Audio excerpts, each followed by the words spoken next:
अस्सलाम वालेकुम वरहमतुल्लाहि वबरकातुहू। सूरह हदीद आयत 24 देखेंगे हम, और 24 आयत जो है वो बेसिकली 23 के साथ ही कनेक्टेड है। ये देखिए आप, आयत 23 जहाँ खड़ी ख़त्म हो रही है वहाँ पे एक लाम बना हुआ है, जिसका मतलब लाम अलिफ ला, जिसका मतलब है कि यहाँ बात अभी कंप्लीट नहीं हुई है, बात मुकम्मल नहीं हुई है, पीछे से जुड़ी हुई है। पिछली आयत में अल्लाह रब्बुल इज़्ज़त हमें ये बता रहे थे कि जब कोई मुसीबत पहुँचे या कोई तकलीफ़ आए तो उसकी वजह से ना तो इतना अफसुर्दा हो जाना चाहिए कि इंसान मातम पर उतर आए, मातम करने लग जाए, और अगर कोई खुशी आती है, कोई नेमत मिलती है, तो इंसान को ये नहीं सोचना चाहिए कि वो हद से गुजर जाए कि ये सब मेरा है और मेरी वजह से हुआ है, या इतनी बड़ी नेमत मुझे मिल गई, तो वो फ़ख्र करने लगे और उसे मिन इंदिल्लाह ना समझे, बल्कि अपनी कोशिशों और काविशों का नतीजा समझे।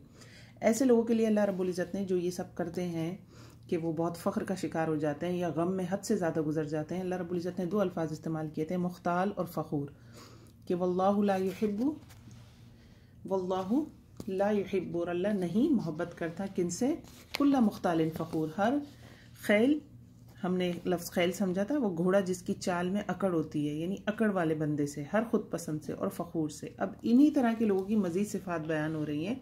अल्लज़ीना यबखलूना, ये वो लोग हैं, यबखलूना जो बुखल करते हैं, व यअमुरूना अन्नास बिलबुखल, और क्या करते हैं, दूसरों को भी हुक्म देते हैं बुखल का। मतलब जब इंसान किसी पस्ती में गिरता है ना, तो फिर उसे दूसरे बुलंदी पे खड़े हुए लोग अच्छे नहीं लगते, उन्हें भी अपने साथ लेकर जाना चाहता है।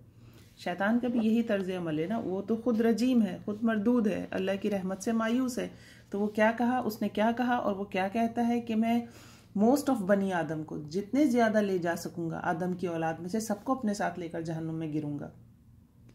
तो बस ये वही बात है कि जब इंसान मुख्ताल हो जाता है, इंसान फ़खूरा हो जाता है, तो फिर वो क्या करता है, वो दूसरे भी नेकी के कामों से रोकने लगता है। और उसमें एक बड़ा इंपॉर्टेंट काम जहाँ जिक्र है, जिसका इस आयत में, वो है बुखल।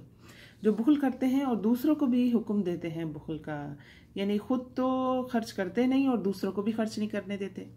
ये एक रवैया होता है, कभी ऐसा होता है ना कि हम किसी और की मदद नहीं करते, और फिर ऐसा ना हो कि कोई हमें कह दे कि भाई आप इसकी मदद करो, हम उसको भी मना कर देते हैं कि देखो वो शख्स मदद के लायक नहीं है। ये एक बड़ी ख़राबी वाली बात है। अगर हमारे अंदर बुखल है और हम किसी की मदद नहीं कर सकते, तो हम कम से कम सामने वाले को ना कहें कि वो शख्स मदद के लायक नहीं है, उसका मामला उस पर छोड़ दें। दर हकीकत हमारे अपने अंदर खौफ होता है कि कोई शख्स हमें ना कह दे कि तुम इसकी मदद करो, तो हम अपने आप को सिक्योर करने के लिए उस शख्स के जहन में ये बात डालते हैं कि नहीं, ये तो शख्स मदद के लायक ही नहीं है। और फिर इस तरह के जुमले भी हमने यकीनन सुने होंगे कि फलां को जो है ना कमा, फलां की मदद ना करो, उसे खुद कमाने दो, उसे अपने पैरों पे खड़े होने दो। ये जुमला आप लोग इंशाल्लाह समझ रहे होंगे, मिक्स एंगल से बोल रही हूँ। कुछ ऐसे रिश्ते हैं जहाँ पे ये जुमला दुरुस्त भी साबित होता है, जैसे औलाद की तरबियत है, औलाद को पैरों पे खड़ा करना है, बात दीगर है, लेकिन मैं कि जिस हिसाब से बोल रही हूँ यकीनन आप समझ रहे होंगे। या फिर हमने कभी ऐसे जुमले भी सुने होंगे कि कोई किसी परेशानी में मुब्तला होता है तो हम कहते हैं खुद ही हल निकालेगा, निकालने दो उसे, कौन इसकी मदद करे। ये सब बुखल में आता है। बुखल में सिर्फ माल नहीं है, बुखल में और क्या चीज़ें हैं, जैसे कि अपना कोई किसी की भलाई हम कर सकते हैं और वो हमारे लिए फिंगर टिप्स पे, और दूसरा शख्स उस वजह से किसी मुसीबत में मुब्तला है तो उसकी मुसीबत को दूर कर देना। कभी ऐसा होता है कोई शख्स ऐसा फैसला ले रहा होता है जो बेहतर नहीं होता, हमें नज़र आ रहा होता है, कुरान और हदीस की रूह से हमें वाज़े पता चल रहा होता है कि इसका फैसला दुरुस्त नहीं है, उस वक्त उसको मशवरा ना देना, ये भी बुखल कहलाता है। इसी तरह इल्म की कोई बात है, कोई हमारे सामने गलत अमल कर रहा है, ये तो इस्लाह के दर्जे में चला जाता है, बल्कि कोई शख्स हमारे सामने गलत अमल कर रहा है और हम जानते हैं कि हम इसे कुरान की या आयत या हदीस कम अज़ कम एक दफ़ा ज़रूर बता दें हिकमत के साथ, तो वो उसको ना बताना, ये इल्म का बुखल कहलाता है। और ये बहुत बहुत, जिसे कहते हैं ना, बहुत ही नापसंदीदा बुखल है। तो ये सब बुखल में आते हैं। बुखल में सिर्फ माल नहीं है, बुखल से ऊपर एक दर्जा होता है शुह का। बुखल तो ये होता है ना कि इंसान एटलीस्ट अपनी ज़ात पे थोड़ा बहुत खर्च कर लेता है। शुह जो होती है ना, वो इंसान अपनी ज़ात पर भी खर्च नहीं करता, वो बिल्कुल वो वाला हिसाब होता है ना, अल्लज़ी जमा मालन व अद्ददा, वो जमा करता रहता है माल और गिनता रहता है और उससे खुश होता रहता है कि मेरे बैंक में अब इतना अमाउंट आ गया, इतना अमाउंट हो गया और इतना अमाउंट हो गया। तो ये सब बुखल में है। तो ये वो कौन लोग हैं, अल्लज़ीना यबखलूना व यअमुरूना अन्नास बिलबुखल, दूसरों को भी बुखल का हुक्म दे रहे हैं। तो अल्लाह रब्बुल इज़्ज़त आगे मजीद फरमाते हैं, वमन यतवल्ला, और जो कोई रूह गर्दानी करेगा, मुंह फेर लेगा, किससे, किस चीज़ से, अल्लाह की अताअत से, अल्लाह की राह में खर्च करने से, दूसरों की मदद करने में, इन सब से अगर कोई मुंह फेर लेता है, नहीं करना चाहता, تو فَإِنَّ اللَّهَ هُوَ الْغَنِيُّ الْحَمِيدُ، تو اللہ رب العزت کو کوئی فرق نہیں پڑتا.